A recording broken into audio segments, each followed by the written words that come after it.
है आज तक की जितनी भी वैकेंसी थी बाई इलेक्शंस की 26 की 26 हम पूरी कर रहे हैं ताकि हमारे खाते में कोई भी वैकेंसी ना रहे।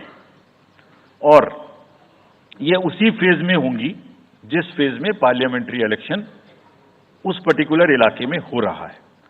वो कब हो रहा है वो मैं आपको जब फेज आएंगी तो उसमें दिखा दूंगा।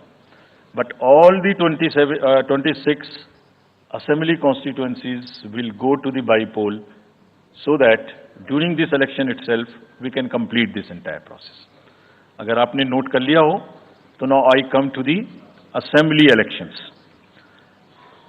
साथियों, 4 राज्यों में असेंबली इलेक्शंस जैसे मैंने बताया था जून में खत्म हो रहे हैं।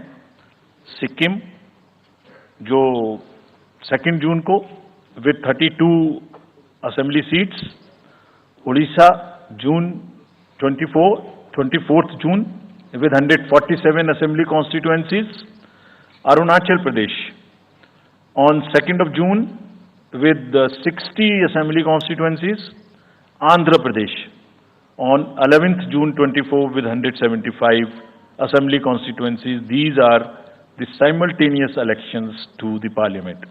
They will be held simultaneously. They will also be held in the same phase where the parliament elections will be held. So now, when I tell you the parliamentary elections, then I will tell you. But in case of Andhra Pradesh, the date of issue of Gazette notification would be 18th of April 2024, or date of poll would be 13th May 2024. तो आंध्रा के case में notification 18 अप्रैल 24 को होगा और date of पोल 13 मई 24 को होगी। इसके बाद अरुणाचल प्रदेश में डेट ऑफ गजट नोटिफिकेशन 20 मार्च को होगा और डेट ऑफ पोल 29 अप्रैल को होगी। 20 मार्च को गजट नोटिफिकेशन, 29 अप्रैल को डेट ऑफ पोल। सॉरी 19 अप्रैल को, 20 मार्च 19 अप्रैल। इस प्रकार सिक्किम में भी 20 मार्च और 19 अप्रैल, 20 मार्च को नोटिफिकेशन, 19 अप्रैल को डेट ऑफ पोल। उड़ीसा में first notification, this will be conducted in phases and first phase would be on 18th April and date of poll would be 13th May. 5th phase में होगा second phase of the assembly of Odisha 26th April and 20th May. Then 6th phase and 7th phase also Odisha would have the assembly elections. 6th phase being on 29th April and 25th May elections. ये सब आपके साथ में हम अभी share कर रहे हैं ताकि आपको लिखने में, रिपोर्ट करने में इसको आसानी हो।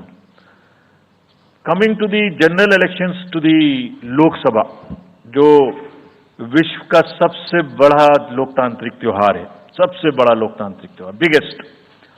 543 parliamentary constituencies of which 84 are reserved for SCs and 47 are reserved for STs। तो इस 543 पार्लियामेंट्री कॉन्स्टिट्यूएंसीज के महात्योहार में शेड्यूल बताने से पहले सभी वोटर्स का फिर से हाथ जोड़ के आग्रह, अनुरोध, गुजारिश that please join for the voting, come on the day of voting. छुट्टी मनाने ना जाएं, जरूर आ जाएं। Schedule of the Lok Sabha pole, phase 1 will do it in 7 phases as was done last time. 7 phases. Phase 1 will start from 20th March notification, 5 days from now, and last date of withdrawal would be 30th March and date of poll would be 19th of April. इसमें phase 1 का schedule एक दिन से हमें 2 बार करना पड़ रहा है। फिर बिहार के लिए वहां एक फेस्टिवल है, तो नोटिफिकेशन की डेट सेम है, लेकिन बस लास्ट डेट ऑफ विड्रॉल हमें 30 मार्च की जगह 2 अप्रैल सिर्फ बिहार के फर्स्ट फेज के लिए करनी पड़ रही है, क्योंकि वहां त्योहार है। और 19 अप्रैल को यहां वोटिंग होगी और पूरी कंट्री में 4 जून को काउंटिंग होगी। So phase 1 this will look like this. ये मैप भी हम आपको प्रोवाइड कर देंगे। अभी ये जो येलो पोर्शन है ये ऐसा दिखाई देगा। तो इसमें जो फेज 1 का जो मैप है इसमें